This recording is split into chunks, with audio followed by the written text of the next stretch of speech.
56. Rete 95. yıldan Elhamdülillahi Rabbil alemin. Ve salatu ve selamu ala seyyidina seyyidil enbiyayı vel mursalin ve ala alihi ve sahbihi ecma'in. Şud musafir dini Ahmet ra yar nist. Şud musafir dini Ahmet ra yar nist. Her kisi ba kar khud ba kar Ahmet kar nist. Maktumuli özgü dini bozulur, iklim, şehir gidilir, cefa çekip din İslam'ın düdülür, 63'üne geçti Muhammed sallallahu aleyhi ve sellem. Muhterem Müslüman oğlum, elhamdülillah Allah Teala'nın ulukhan ihsanı, bir de Allah Teala insan edip yarattır. Kavattaşı, kızgınla, yolun uğruna gitpen iti, ya kelevode sayılan beten iti, ya ağın sallap birin iti, ya çöp çalan yine birin mal, gara, koyun görüyorsun. Sonunda yadan o çiçek, Allah Teala bir sporum, hayvan yaradan mutlu bir nimet ederdi. Ağın insanı Allah Teala ne kadar ikram ediptir, وَلَقَدْ كَرَّمْنَا بَنِي آدَمْ Kat'an biz ne kadar insanın, adamlardan onu teylik ettik. وَحَمَلْنَاهُمْ فِي الْبَرِّ وَالْبَحْرِ Deryada çölle olur diye mindirdik diye. Bu hakkım ilmeldat yeten şu kun şu nimetleri ki ba arada kadim zamanın padişahlarına bağmıştık şılar. Kadim zamanın padişahlarına şifarımda matlar bağmıştık.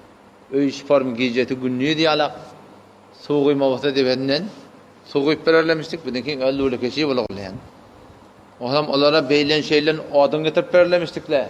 Hıtmatçılar bağmıştık. Bizim odunumuz fakat öyle teyyar tavlamalı. Ol tomtomuz kuller bilen dap bilen kışa dönüğünü. Kışımız gel bilen bir dap bilen şoforum bir mulayim bir hoş mulayim hava dönüğünü. Bağın beter bir köp bir nığmatın içinde Allah Teala biz kun yaşadık etti. O şu nimetlerin içinde ulukam bir devlet mağatana şibidi Allah Tebarek ve Teala'nın insan edip yaratmakla bir ulukam bir ihsan. O insanların içinde de Allah Teala mağatana bir ihsan ettir. Yine de fadl ediptir. Zalike fadlullahi yu'tihi men yeşâ. Şibir fazlı ki Allah Teala evet halanına bir yer. O da ne mi? Kimden Müslüman yaratmış. Yani in hemen şu an neçe milyar insan. Şimdi neçe milyar insanın içinden şun 7'den 6'sı diysen olacak kafir. 7'den 6'sı. Ve Allah Teala şunun içinden beni sana ihsan ediptir ve fadl ediptir ki Müslüman doğrudur. Allah Teala onlarda zulmeden zadi yok. Kafirlere de ki dünya kafir geliyorlar. Onlar da Allah Teala zulmeden zadi yok. Onlar Allah Teala adılını talıptır. Onlar Allah Teala adılını talıptır. Bir de fadlını talıptır. Yani eğer biz şey Müslümançılığın kadrını bilmesek, eğer şey Kur'an'ın, şeriatın, dinin kadrını bilmesek, adım Müslüman onlar kafir akım deyip biz ağımı doldur kepleyet. Eti kıyamet günü bizim derecemiz şu kafirlerden etek olacak. Eti kıyamet günü şu bizim derecemiz şu kafirlerden etek olacak. Şu kullu dünya şu gidende iki tane keşfer var. İki form keşfer var. Başka yok yani. Üçüncü keşfer yok. Ama kıyamette şu üçüncü adamlar bolacak yani. Ya Müslüman keşfer diye ya kafir keşfer diye. Başka bir keşfer yok arada. Ama münafıkların keşfer var diyen gurun yok. Ama eti kıyamet günü adam şu üçten biri olacak. Ya Müslüman olacak adam, ya kafir olacak, ya münafık olacak adam. O tada üç bölünecek şu. Ama bu tada iki bölünür biz. Onda münafıklar nerede? Bu tada o tada münafık belli olacak. Bila nispet şey adı Müslüman yaşap derler ki Kur'an bilen işi yok, şeriat bilen işi yok, din bilen işi yok, diyanet bilen işi yok. O zaman şundan yani bakın ihsan ettir Allah Teala Müslüman doğuruptur. O zaman şifarım bir evimizde Kur'an mı okuyacak mı? Güne 5 vakit namaz çağırılıptı. Allahu Ekber, Hudaya ulukan. Hayya ala salah. Gelin namaza karşı niptullah. Tendaştörtün müşkilatın mı, narahatın mı? Hayya ala felah. Gelin necata karşı. Necat çıtadı diye Allah Teala. O zaman şunun içinde de yeni ihsan etti Allah Teala'nın seni. Şifarım bir şeyde gelip günne aşağı Huda ile Peygamber'in guruni 15 dakika 20 dakika eşitip Türk diyet. Yani Müslüman doğanım bizim öz Müslümançılığımızda bir ulukan bir yahttan çıkan bir iş var. Yahttan çıkıptır. Yahttan çıkmakla durun ezbet köşe bir de aydılmaptır. Biz şoförüm mı deyip düşünüptür şunu. Halbuki yanlış şu. Önde bir yol varsın birini. yolbarsı kişikliginden bir tohur koyunun anı uladıptırla diye. Yolbars kişikliginden koyunun anı uladıptırla diye. O zaman şu şolun arasına gezip bilen otu yan yalak dişleri otu yiyen ağayım on. O bana çörek verip, bırdap verip, o yan bir yan verip, o şurada da uladıp eklep saklaptırlar. O zaman uladıptır. Uladıptır bu da şolun arasına gezip bir şol ödünü koyun mu kadip bilen, şuradan parkın bilen ağ. O zaman bir gün tuğuşmana geliyor. Tamam koyunlu bir tür koyun tuğuşmana geliyor. O zaman şondan şofanın yok vakti bir yerde çından bir yol var yönü gödep etamıştık.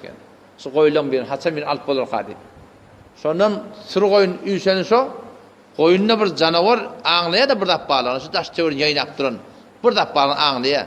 Şondan yankı yol var kellerini kalıp bir hevur imen set bilen bir haykırıptır da şundan koyunla ürküp kaçyalı hevur katip. O zaman yankı yol vardaki koyunluğun arasına gitpiye bu sop bolup duran. O zaman yankı yol var bunu görüp gen alıp koyununa çekiptir. Sen neymiş yapıtay deyip duran. Ama neymiş demelidir. Men koyunna deyip duran ama. Baba sen koyunna deyip duran. Sene yol var deyip duran. Sen mena menesidir. Kim ayt deme sana menesidir. Men koyun deyip duran. O sen koyunu mena ağayım deyip duran. Kim ayt ya koyunu mena. Geliyordun deyip duran. Suğa maşına getirip duran. Göde sen ödün deyip duran. Gödeptir. Ne göde sen koyunu men diyen deyip duran. Men göde mena men diyen sen koyunu men diyen. Men sana men diyen. O sen koyun ne? Sen yol var sen deyip. Çından bir haykır deyip durma erecek oluyor. Baba menki ala haykır deyip dursan. Menki ala haykır deyip dursan. O men nece haykır ya? O bir hevur haykırttır ya yol var. Sen ne şoför metçek ola haykırma yadından çıkıptır diye. Eldeski koyulun arasına gelip biliyor musun? Biz de Müslüman doğan şuun kunuma ahırın alka ettir onu. Ya baba gideyin sen zayın pıtatı. Sen zayın o cengeli sen yol var sen. Bir milletin bir var hayvanın başlığı sen. Yani demder yani sultanı cengel sen. Şuna alka ediptir diye. Müslüman doğan en şu an bizim de öz Müslümançılığımız bizden aramızda sizire. Bizi oğlunluktan bir form uladıktırlar. Yani ol bilen nispet din, diyanat, namaz, nimet, namaz, zamat, nimet yok deyip yok kanıvadılar bak kullen. Ola ki kullen merkezden pert. Ola ki namaz okuyarlar atak ketmiyor. Ola sakal koyarlar atak ketmiyorlar. Toyunla entecik bir Huda ve Peygamber'in ne toy olacakmışından. Onu da atak ketmiyorlar. Haydi burada atak ketmiyor. Oradan ne mahan tamam var. Oradan ne mahan tamam var. Ama şimdi her şey diyanat, İslam, Kur'an deyip veren hanıvadılarımızın ödünne men de cümleğinden. Men de şey aytacak olturuna atlamayın, men hanıvadılarını öğrenmek. Bizi de spormu uluttular. Bizi spormu uluttu, ben 27 yaşa başa girdim. Şoňa çelim bana öğretilen gurun şey, oğul 5 saat namaz okuydan bular, halkla işim olmaz. Şu 5 saat namaz, ağır baş bir diyanat, ağır baş Allah'ta yakin benneten, bollu şey. Sen 5 saat namaz okuydan ama halkta da zerrerin yetmese, sen ağır baş kava adam. Senden kava adam yok deyip bakayım. Bana sana şunu sporunu düşündürüp durlar Müslüman doğan. Ama vallahi onu şikep para. Sedo 80 derece Kur'an'ı tersi. Secde diye şu. Ki fakat sen ödüne oldun namaz. Şi sedo 80 derece Kur'an'ı ters. Peygamber Muhammed hadisinde geliyor. Peygamber Huda Aleyhisselam bir dedik diye Allah Tebarek ve Teala bir dedik bir şehre ağdırmanı verdi diye. O şehre ağdırma olanına şonne Hazreti Cebrail Aleyhisselam iki tane vazifet var. Evet, ferişteliğinde bir peygamberden kitabını şu getiriyor. Bir de yer yurda hayda azap görmüyor da şu getiriyor. İnki kavdadan hamile şu, inki telekeden hamile şu. Adam şondan Hazreti Cebrail Aleyhisselam'a Allah Teala hükmet yakından bar falan şehre ağdır. Medeniyeti bollu nişulam. Şu bir medeniyet var mı Allah ağzak kosa, Huday hakikaten. Şu medeniyet varın sonra فَلَا تَسْتَقِرُونَ السَّاعَةَ وَلَا يَسْتَقْدِمُونَ Bir lesevlini artım olmuyor şey. Şol medenine günahı ki ba, şu bir barmal derecesi var Huday hakikaten şon. Şona barda var ya, dündürüyor Allah Teala'sını. İçinde kava adam bollu, telik adam bollu, Allah Teala bulmuyor tadı. Meğer kava adamdan hitap ediyor, gene olacak yani. O zaman sonra Cebrail Aleyhisselam baranna, orada bir tane abid ba, abid yer ibadet güzel benne. Abid ba. Şol abid ibadet güzel giyeceğim, bir vanda ibadet etti diyor. Çünkü adab derler dang geliyor ben. Dang uyanına geliyor diye Huday takkan şey. Ya sürgünürten, yatmaklık ba, şu vaktlar geliyor. Ya şu kuşluk vakt bana, hay bir kuşlardan şırang oynaş bir vaqtda, şu vaktlar geliyor Huday takkan. O zaman Cebrail aleyhisselam görüyor, inanırken bir abid ibadet güzar gece o bir gecenin içinde hem bir kap karanlık gaflette yatıyorlar. İnanırken bir ibadet etmeti. Ya Rabbi Allah hemmetten haberim var. Şeyler benden mi? Sual fiş etti Hazreti Cebrail aleyhisselama. Şeyler benden mi? Şüpherim şey ibadet güzar. Minnem etmeli. Bu da şunun içinde. Allah tebarek ve teala ne etti diye? Uçak şoğağıdır dedi. Uçak şoğağıdır şehri. O ne mi deyip? Ki in heve günah karşılık buldu. Bi namazi, bet namazi, bi hicabi, bet hicabi. Ne kadar fesat buldu. Qiyda olurlar da ne kadar fesadı çıkıldı. Olurlar ne kadar fesadı çıkıldı. Şuları, şu narahatçılarları görüp men Allah hükmüne ters şunu görüp diye narahat bulsun rengi ütkemedi diye. Yöne namaz bilen, yöne namaz cemaat bilen, yöne zikir bilen, yöne telavat bilen, yöne ödü kavayı. Ha ki ödün kavatan ol ya, halkla işin olmasın. Allah tebarek ve teala önce şuna kadar deyip durdu. Ne mi deyip ki çoğun kişi bilip edene. Çünkü agahiyeti var. Doğru ne mi, egir ne mi? O da şu derdi Müslüman doğun. Bizim şu Müslümançılığımızda biz iki dağda hetmin zahmet çekmeli. Yoksa biz Allah Teala'nın makbul olmayat. Yoksa Allah mededi bize bolmaya. Allah bizi nusret etmeye. Allah Teala bizim dualarımızı doğru kabul etmeye. Sen Allah Teala'nın velisi olmayan, Allah'ın makbul olmayan. Allah bizim yüreğimize geliyor şey. Ben Huday'ın duası olsam işte. Men Huday'ın duası olsam. Huday men diyenmezse men de Huday'ın diyendir. Sen Huday'ın diyenmezsen Huday'ın duası olacak. Yani gurun bütün üstümüze yatıyor Allah Teala. Rahmet kabulünü hem ekşi açıklayayım. Şimdi bütün yüreğimize geliyor ama men Huday'ın duası olsam. Hasan mı karşı? Allah da çığlık kıptır. Ala inne evliya Allahi la khawfun aleyhim ve la hum yahzanun. Qavattan qulaqatın. İnne evliya Allahi bişek Allah'ın dostları la khawfun aleyhim ve la hum yahzanun. Ne korku var onlara, ne narahatı var. Kim ola? Kim Hudaytanın velileri? Ellezine amenu. Oli ve adamları ki iman getirdiler ve kanu yettekun. Korkuyadırlar diye.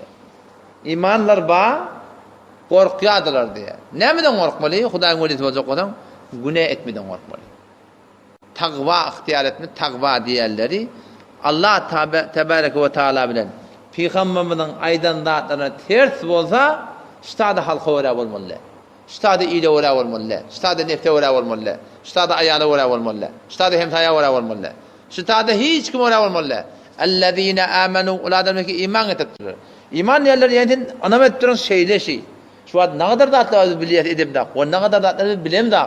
Ve kanu yettekun. Korkuyadılar. Takva ihtiyarda ne hakkında? Şey men günah edamaydı. O da Müslüman da olmalı. Biz eğer Hudaytanın velisi olacak olan biz Allah'ın aydanına uğra olmalı. Tebareke ve Teala Peygamber Hudaytanın aydanına uğra olmalı. O da Allah Tebareke ve Teala'nın aydanına uğra bolmaklıkta bize son bir bölümün aydılıktır. Ama son öbür bölümü aslan eğer son bizden aramızda gurrun yok. Aydılın gurrun ne mi? Ödün avatan oluyor. Sen yani ödün namazını okuy, ödün aradan tut, ödün avatan halk her nimetin işin olmadı. Ama Allah Tebarek ve Teala şunu şıforma etmektir bir de. Allah Teala şu dünyada bir de ticaret öğreniyor. Ticaret edecek mi? Bu dünya ticaret taşı. Dünya mezratül ahire. Peygamber saydı ya, şu dünya o dünya ekşiyer, şu bir de iki piyası var. Ne mi ektek de gelecek de, en son olacak. Ne mi ektek? Az mukafat-ı amel gafil meşo, gandum bir uya cevzece da sen şu an şu zendegide de şu an şu dünyanın zendegiğinde şu an şeyde de. Ki şu dünyanın zendegiğinde Allah Teala meleğin etçimine oraya ihtiyaç. Mamulatı bizim bol perşime de oraya. Bizim amalımı da oraya, bizim ahlakımı da oraya. Bir de tam yumruk ne mi? Ben şansım yok deyip ne kadar Müslüman aylan gelip ya şantıyı der o. Bizim bol perşime de ittifakatları köşeye zendegiydi. Ya bela şu, ya imtihan şu. O da Müslüman doğanın bil hem sınani ki ödümüz din diyanatımızda kaim olacak koliyat, namaz zamata kaim olacak koliyat, şeriata uğra olacak koliyat, elinden geliyen mıqdarsa ne kadar hetmiş dini rahmet çekmek. Her yerde olsan, oturan yerinde, çemgelde, çevre kepkurun kaçıp, bir akışıp, ganimet bollamayın, şu gurun dini yadırmalı. Şu gurun namazı yadırmalı. Şu gurun namaz zamatı yadırmalı. Kim gelir? Allah'ın aydanı gelir. Kim getirecek? Allah Teala getirecek. O bizim emlakıdat der o. Senin dile varlığımıza da bir dile varlık öğrenmeli. Mihribani öğrenmeli. Kav berhort öğrenmeli. Kav gurunmermeni öğrenmeli. Ama bilen hiç hayrinden bulanak. Onu Allah Teala getirmeli. وَلَوْ عَلِمَ اللّٰهُ ف۪يهِمْ خَيْرًا لَاَسْمَعُهُمْ. Eğer Allah Teala şolun vücudunda hayır bağlığını bilse, hetmin hidayet ederdi. Şimdi neçe milyar insan var da. Eğer şehir kimin vücudunda vagan hayra gitmeklik bolsa, وَلَوْ عَلِمَ اللّٰهُ ف۪يهِمْ خَيْرًا eğer Allah Teala bize şolarda hayır bağlığını لَأَسْمَعَهُمْ hatmin hak eşittirecek, hak düşündürecek Allah Teala. Her kimin vücudunda hayra talep olsa, yöne şu bizim aytmaklığımız, bizim diymekliğimiz ne mi? Şu zatları sebep. O zaman şurada deme Müslüman doğan şunu ödümüde vazife bilmeli. Şunu ödümü vazife bilmeli. Yöne vazife bilenin bilen inalekem ağır vezne daha. Yenilecek zat der o. Sen şu bir maşın tükende var mı olayım? Tanrı'dan gelirken Vehhabi geldi ha. Anırdan gelirken tiyirdir mesela dönüşen koyarlar. Hop. İnne şundan anır işlemeliler sen. Şundan anır sen aytacak da. Sen şitade etmeyin kutsazı gerektir. Sen önce ödünü işlemeli. Öd imanını işlemeli. Öd ahlakını işlemeli. Keplemen uğruna öğrenmeli. Aytma demen uğruna öğrenmeli. Yoksa Müslüman da etecek deyip olmuyor. Vezne de o götürecek zaten seni. Şuna kuvveti bazı gerek. Şuna irade gerek. Şuna ödüne bir anam gerek. Men şunu götürüp bilir deyip. Yoksa götürüp olmuyor. Şu an Müslüman da hodsazi gerek. Yoksa hodsazi der zemin hanıvada sazi der zemin digeran sazi. Biz öd hakkımızda Hodun hakkında, hanıvadan hakkında mesul biz. Erti kıyamet günü sorulacak. Öten sonra bir dost oğlanın öyle varamda. Oğlancığım 7-8 yaşaptır. Namazı ertin turmak kıyın. Aşı oğlanın oğlanı. Öyle turman kıyın. Oğlan sıta durun. Ne etmeli? Men şu okuyumata ta 12 yaş içelim. Şoğun günah yok. Kıyı 9 yaş dolduryan şu okuyumata kıyı oğlanın günahı yok. Ama eğer enata şon derin emese aynı bir namaz gelip verin yalak şöyle oğlan. Enata ne emet yok. Günah var ya Huday takar. O zaman şu Müslüman da olmaz. Şu veznen götürecek adam. Şuna hodsazi gerek. Şu hodsazinin yolu ne mi? Bir celesahayı şabana 20 dağalık bana fakat böyle dağıdımçılık bey. Bu fakat mufid boluyor bizim zindagimizde. Şu aşı 20 dağı gurun geçtik değil mi? Bundan kalan neş dağı böyle? 23 sağa da ne kadar? Anladın ne sağa diye? He? 40 dağı mı? 23 sağa 40 dağı şun kalanı umumi dünya gurun. Elle maşallah. Zor aytıp duruyorlar. Zor deyip duruyorlar. O zaman böyle mufid boluyor. Mufid bolup zindagide müessir değil yani. Sen ruhunu ödetmiyor. Ne kadar da var biz bilem de. Sen davet vermen aytmalı diýmeli sade. Aydyp bilen hakda. Şoň ýol ne Müslüman dogan? Şi halga zikr istadip sade goýdyk üçüllük. Şoňa şereket etme Müslüman dogan. Ýogsa moda bir hareket taşy. Biz hareket alyp barýarys. Şu tade her gaýta bir taýdan işip durýar. Hemme jen bir niyet ki Allah tebarek ve Taala'nın şeriaty ýöriýsin, Peygamberin sünneti ýöriýsin. Şeriat ýöriýsin, bizde başga maksat ýok ki. Emma Müslüman dogan şoňa arka bolmasaň, şoňa el bermeseň, yerlin işlemeseň, şibar ahim ösmeýär Müslüman dogan. O zaman şoňa her gaýtymyň öňçe agmetinden tagazamşy, şu 3 günlük ki biz oturýar taş deresinde. Inelekem şonza, hifte, hicde ineme. Şehri bir yamaçlardan şu celete. Sen hemme jagynda tagazaş. Murakasip bilen murakasiyal bi gadri muhimşi. Şu sünne ten la ilahe illallah düşünürdün. Muhammed Resulullah düşünürdün. Şu anda düşünýär ki. Ha seti bir düşünýärda, ýöne şeýle bir düşünürdün. Barıp aýalyňa da düşündürerdin. Barıp nädiňe de düşündürerdin. Barıp nädiňe düşündürerdin. O da oturuşda biz şey diýipdir. Baba diýen kepden habarmyz ýok bu. Bu burada diýipdir ta la ilahe illallah Muhammed Resulullah. Biz şundan habarmyz ýok. Şey diýdigiň şey, şüpürüm diýdigiň şey. Şunun bereketine var kan Müslüman dogan kuvvet hasıl bolýar, kuvvet iman hasıl bolýar. O da meger şeýit inşallah ödümüz düzelir. Zaman gıbalını biz enjam edip bilýär. Ya bir gün açık olup barýardym. Biz öd hakymyzda hanıvadan hakkında erti kıyametimiz sorulýar. Şuna şek yok yani. Ama zaman gıbalında öd hakkında ettin mi etmedin mi? Diýdin mi diýmedin mi diýip soruljak biz. Ýa-ni hanıvadan ettirdin mi ettirmedin mi?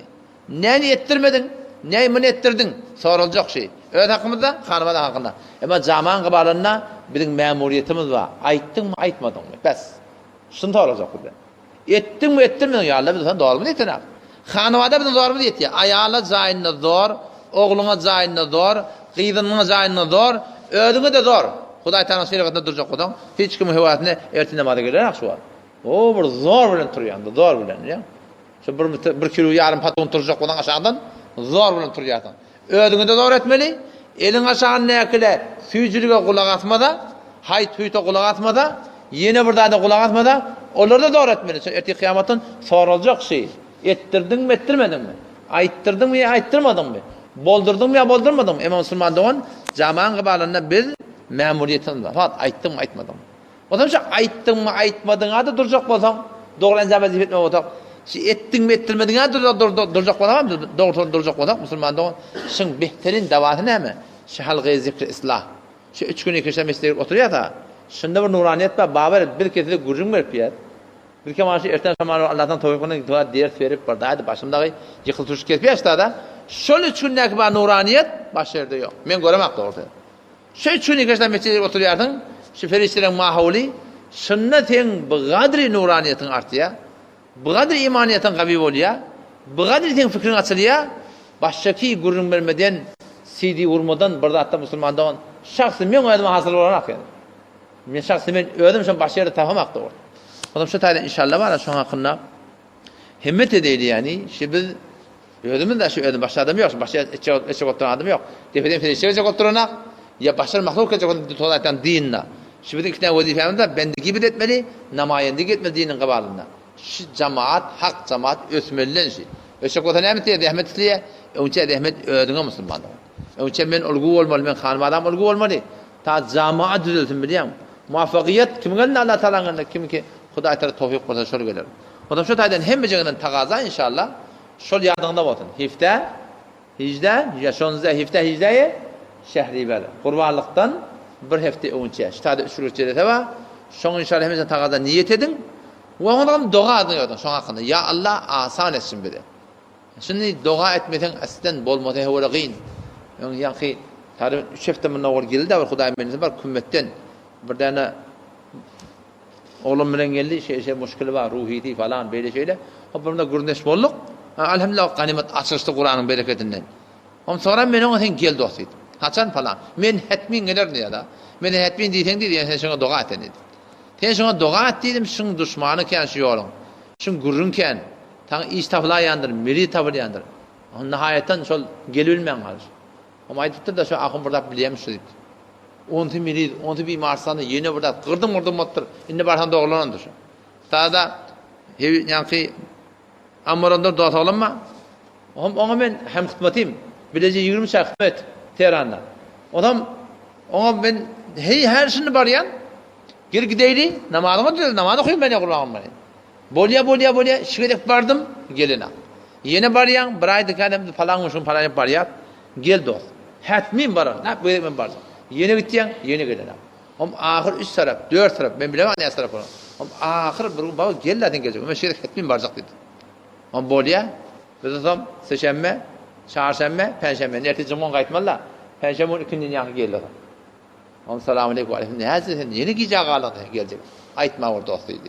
Ne oldu dedim. Avval kuna falan oldu. İkinci günü falan oldu. Perşembe onu kayıtacak deyip tuğam diye. Lapsı kayıtacak deyip motoru minecek bol tuğam. Nenim çığırıp kıldı diye. Hey vay bana burada böyle deyip. Ne oldu? Eline girpe adama. Şeytanın işi, cıllın işi, düşman mı aradı? Böyle momentin düşmanlığı var. Hey vay bana burada yıkıldı. Bundan bardım diye 2 tane inalım diye tükenden. Ya da yine vurup biliyor. Neyine vurdum diye. Yani hoş. Men bari ölten öl kaltan kal. Hiç satta olmadı ha. Hiç satta olana. Sonra ben geldim diye de. O Müslüman da olmaz. Şuna çından düşman mı? Yani şu cınlık bir cemaat var da cın kakıptır diye aradı. Şu cınla katam çığırı. Ve la atiyennehum. Kat'en men gelir. Ey Allah senin bendeden. Min beyni eydihim evlerinden ve min halfihim illerinden ve an eymanihim tağlarından ve an şemailihim sollarından ve la tecidu ekserahum şakirin. Köptün ne şükür tafarın deyiptir. Daş teorinden gelir neyiptir diye de. Bir de 2 yer kaldı. Daş teorinden ne gelecek o? Ne bilmeli? Defeden yavaşmalı, eteklemeli, yalvarmalı, pedelmeli, sığınmalı, tezelzel o. Allah Teala zari koyulmalı, eteklemeli, defeden de yavaşmalı. Başka yere kalmadı. Daş teorinden şeytan ayrılacak deyiptir. Etekten ödün tevazu ihtiyar etmeli, talep koyulmalı, edep koyulmalı, dua etmeli. Defeden de Allah'tan rahmetini dilerim Allah. Şundan başka yol yok necat tapmakla. Şimdi biliyor musun? Şeytan başı daş teorinden cılla var cılla. Şu cılla olakan düşman bir de hayıp göde oranak yoksam vurup burnuna vur adamına biliyor musun? Ya kavulap avdan çıkar gördün olacak. Yönü göde oranak namartta biliyor musun? Kur'an'da geliyor ne mi diyor Allah Teala ve Teala innehu yarakum şu iblisli görüyor şu deyiptir. Huve ve kabiluhu öyle görüyor Kabile cennet dediler görüye min haytu la terawnahum. Bir rozana ketip görmeyen sonnalar tada. Şöyle biz görüyorlar. Biz de göremiyoruz. O da uçak yerin üstünde yaşan mevcutlar şöyle. Şu yani şu an yerin üstündeki o dağı dümene kavulupturlar bu ad. Biliyor musun? Şu an bir namazda duramada şu da Müslümançılık bizim ilmin namazı duruyor diye kitapta. Şu borum şöyle bir de tabu şu. Dine diyanete gerek kaldı. Ama düşmanlar Müslümanların şundan düşman şu. Ahir suran görüyor Kur'an'da. Ahir sure ne? Ve nadir Muhammed yapılmış. Allah Teala Kur'an'ın arasında ne kadar tavsırıptır. Rabbi e'udu bike. Kul ey peygamber ayet. Rabbi e'udu bike. Ya Rabbi men tığınyan sana. Nemeden? Min hemezatiş şeyatin. Şeytanın vesveselerinden. Ve e'udu bike Rabbi ya Rabbi men sana tığınyan. Ey yahzurun. Şeytanlar bana hazır olmaktan. Ne kadar? Kur'an'ın başından e'udu billahi tığınyan Allah'a mineşşeytanirracim. Kavlan şeytanın. Kur'an'ın başı e'udu billahi bilen. Ahirde e'udu billahi bilen şu. Kul e'udu bi rabbin nas ayet men tığınyan Adam'dan Rabbına, Melikin nas Adam'dan padişahına, İlahin nas Adam'dan ma'buduna. Nemeden tığınyan? Kimden korkuyan? Dostyarın mı? Min şerril vesvasil hannas. Ol bir şeytanın ki vesvese hannas yamır şeytanın men şerrinden tağa tığınyan ellezî yuvesvisu fi sudurin nas. Ol hannasi ki Adam'dan yüreklerine vesvese etiye. Kimlerden o? Minel cinneti cıllardan ve nasi adamlardan. Kur'an'ın evvela billah Hudaya tığınmalı. Şeytanın, insanın şeytanlarının, cının şeytanlarının. Ahirinde nasıl açıklayıptır şu insan cilliyerleri, cinniyerleri, şeytaniyerleri insanlardan da var, cıllardan da var diye. Ve kedalike cealne likulli nebiyyen şuburun her bir peygambere koyduk aduven, şeytan koyduk, düşman koyduk. Min şeyatinil insi vel cin. İnsanın, cının şeytanlarının ve insanın şeytanlarının. İnsanın da şeytanları var. Daşte oranda var, hem sen porum gumrah edecek oluyorlar. Bu Müslümanlar inşallah taraf şahında himmet edeyli, hemmecanın tağaza. Ta zamanı ki şol celeserde şereket edip öl xod sayımı zahmet çekmedik. Baştaki doğru hareket edeceğine da ikra da karşı davet verin. Bir, Celesay Şaban'a, beşat namaz kıl cayını, beşat namaz cayını. Hakikaten Celesay Şaban'a davet vermeli. Bir şey 3 günlüğümüz var. Şu 3 günlüğe gelince inşallah Teala ken marakım şey inşallah Teala xod sadi köpelip camiada adam becermeli. Adam beceriye ne becermeli? Şu kadar şuna adam beceriptir, onun adam beceriptir, onun adam beceriptir. Şu da öyle sana adam beceriptir. Adam da adam beceriye. Bir de hiç sayısın şeyle bir adam de. Ama sen şu yakışniyet bulup bir üşüngde, şu cemde adam beceriye. Şu hem neşini var, fereştegan, yakışniyet adamlar her yerden geliyor. Hem sohbeti Huda bilen Peygamberin gurunu, hem adam becermez tabi. Şeyle bir adam becermez bil ki başta adam beceriye hem becermez inşallah. Ne yazıyor inşallah tabi? Şu an dua eder mi? Tokta de, teyar mı inşallah? Bir 3 gün geç tadı biz bilen bollan görün. Vallahi örne. Siz şunun kadrını bilmem var yakın. Şu an ne kadar neçe aylar bir şey koyup yat. Özümden külahsın kadrını bilenek. Rahatçak yani gurur mu kayın? Baba bir sidatla ba. Dünyanın için tökeden mi abi? Münlerce çün gidip durdun. Yüzlerce çün gidip durdun. Senin şu an ayağla la ilahe illallah kim öğretmedi? Sen şu an bana ben bedun hadder vasiyeti. Ben o da ayağıma la ilahe illallah beni öğrettim dost. İnenler öğrenmeyaptır, atanlar öğrenmeyaptır. Diplom şu, meallemi Kur'an şu. La ilahe illallah beni öğrettim sana. O ayağını kim öğretmedi? Kim öğretmedi sana? Sen bana cevap verden sonra. Peygamber'e gelip öğretecek ya sana. Muallada var öğretip başar mı yani? Hem tayanda gelip öğretenek, hem tayan öyle öğrenmedi. Kim öğretmedi sana? Bir de esas mesuliyet yok. Nasıl ben şu namaz bollu. O erti kavramlarında hem cevap vermedi. Men Rabbuk, sen Rabbin kim diye açıklar şöyle. Rabb diyenleri kim? Kime uğraya olsan senin Rabbin da. O bizine kullarını az bolup versi halka uğraya olmalı lipiyat. Halk sen Rabbin. Kabra gelinde men Rabbuk, sen Rabbin kim? Halk diyer daha ne mi? Rabb diyenlerden kime uğraya olsan? Senin Huday tamamıyla şu okuyor yok. Ma dinuk, dinin ne mi? Din yerler ne mi? Şuna uğraya bolmayanı değil diye. Sen iyi uğraya olmalı lipiyat. Sen dinin İslam değil ki. Sen dinin iyi oluğulu. O şunu tuğukta da ayalı kim çindirmeli? Şunu uğramışlar kim çindirmeli? Şunu enata kim çindirmeli? Ben bağırın den dil sözü var yana. Kim çindirmeli canlı olsun? O sen çindirecek adam var ha. Bir yığındaki gurun, bula dadımçılık. Bunlar bir teşviki gurunda. Ama öğrenmeli de atla var. Keplemeli. Keplemeni öğrenmeli. Keplemeni öğrenmeli. Spor bir keplemeli. Düşündürmeli ya şeyle asi. Şu gurun şicire. Sporum şu deyip. Allah temizce tevfik versin. Dua edin inşallah bir hakkında. Ne yazın inşallah. Elhamdülillahi Rabbil Alemin.